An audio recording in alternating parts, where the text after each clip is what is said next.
Have you been doing planks like this with your hips dropped?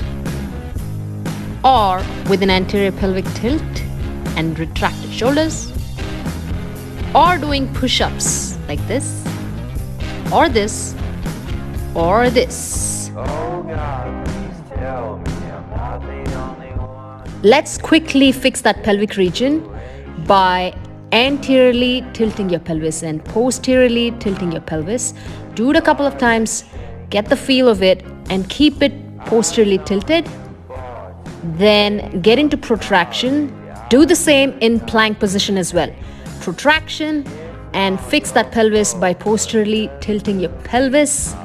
And know how it feels to actually brace your core. Focus on bracing your core even when you do push-ups. Whether it's regular push-ups or kneeling push-ups like these.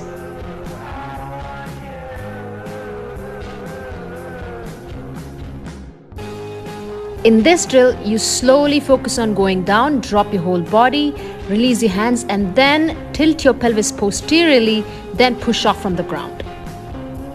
By doing this drill again and again, you'll get the hang of it, and you'll also know how to keep your core braced by posteriorly tilting your pelvis and keeping those shoulders protracted and actually doing the push-ups the right way.